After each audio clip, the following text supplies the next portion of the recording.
She saved for 10 years, never missed a bill, always paid on time. She was the picture of financial responsibility, till a single investment, one that looked like a sure thing, wiped out her entire life savings. This is the story of how a decade of careful planning vanished in an instant. Meet Emma. Emma is like many of us. She worked a steady job, lived within her means, and was diligent about putting money aside for her future. For 10 years, she watched her savings account grow, dollar by dollar. $80,000. That was her number. It was her emergency fund, her down payment on a dream home, her safety net. It was the tangible result of a decade of discipline.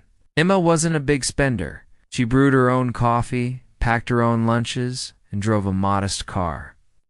She found joy in simple things, and the biggest joy was the sense of security her savings gave her.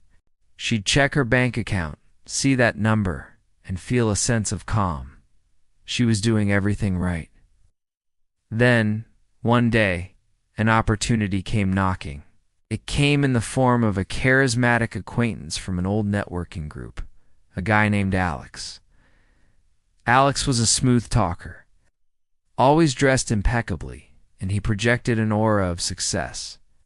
He was talking about a new green energy project, a revolutionary technology set to change the world. He showed Emma flashy brochures with impressive charts, projections that went straight up, and testimonials from what looked like very happy investors. The project promised not just a financial return, but a chance to be part of something good, something meaningful. It was investing with a conscience, he said. Emma was cautious at first. She asked questions. She looked at the website, which was professionally designed and filled with convincing data. Alex told her, "This isn't like the stock market, Emma. This is a direct investment in a tangible asset, secure." He talked about early investors getting in on the ground floor before the company went public. He painted a picture of a future where her 80,000 could easily become 300,000 or 400,000. It was more than just a dream. He made it sound like an inevitability. The fear of missing out, that nagging feeling known as FOMO, began to creep in. Her friends were buying new cars, going on lavish vacations. Meanwhile, her savings were just sitting in a low-interest account, barely keeping up with inflation. The temptation was immense. The decision didn't happen overnight. It was a slow burn. Alex would check in every few weeks, sending her updates on the project's progress. "We just secured a major patent," one email read. "Another round of funding closed. Value is skyrocketing," another proclaimed.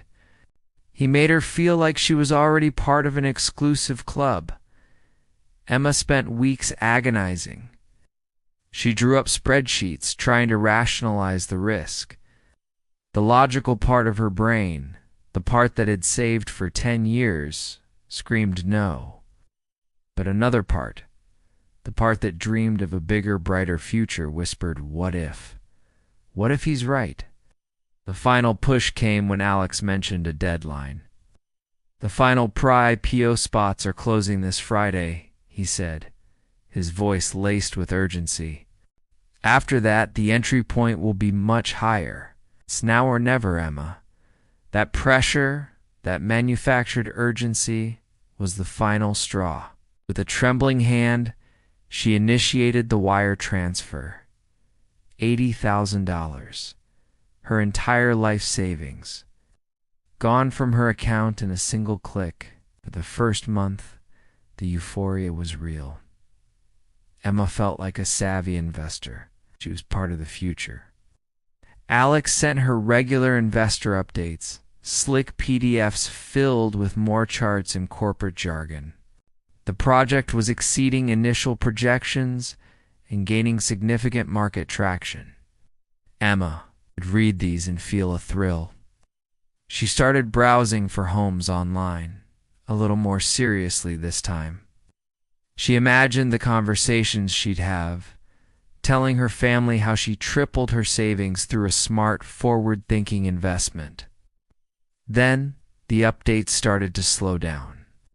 An email to Alex would go unanswered for a few days, then a week.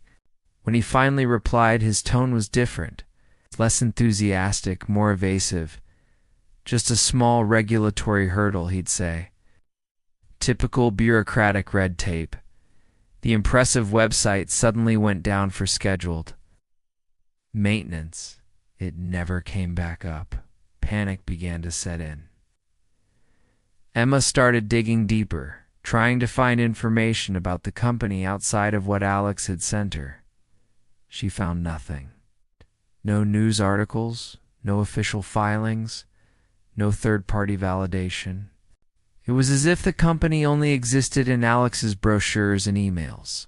She started calling Alex, but his phone went straight to voicemail. His social media profiles vanished. The office address listed in the brochure turned out to be a shared mailbox rental. The cold, hard truth began to dawn on her like a chilling winter morning. There was no green energy project. There were no patents. There were no other investors. There was only Alex, and her $80,000 was all gone. The aftermath was devastating. It wasn't just about the money. It was the crushing weight of shame, embarrassment, and self-blame. How could she have been so foolish? She, the careful saver, the responsible one? She had been played. She couldn't sleep. She could barely eat. Every time she closed her eyes, she saw the number. 80,000. She saw the wire transfer confirmation.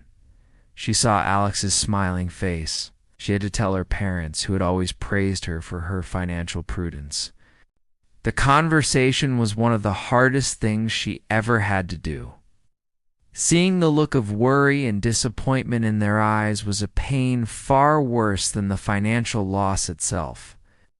She became withdrawn and isolated, too ashamed to tell her friends what had happened.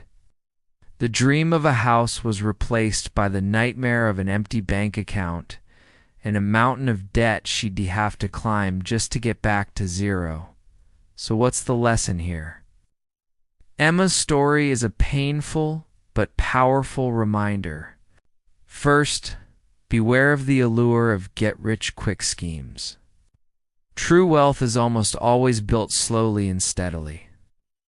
If an investment promises unusually high returns with little to no risk, it's a giant red flag. Always do your own independent research.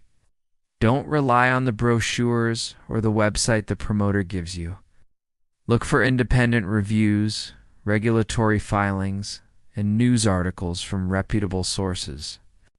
If you can't find any third-party information about a company, that's a bad sign. Third, never let anyone pressure you into making a quick decision. Scammers use artificial urgency as a tactic to prevent you from thinking clearly and doing your research. A legitimate opportunity will still be there tomorrow. And finally, if an investment seems too good to be true, it almost certainly is. Emma's journey to recovery has been long. She had to start over from scratch, but she's wiser now. She learned to separate her self-worth from her net worth.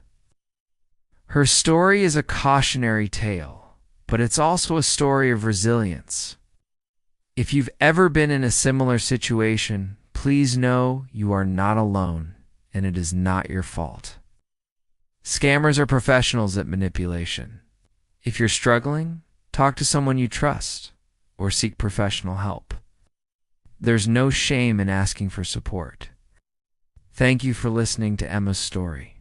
If you found this helpful, please like this video and subscribe for more true money stories. Stay safe and stay informed.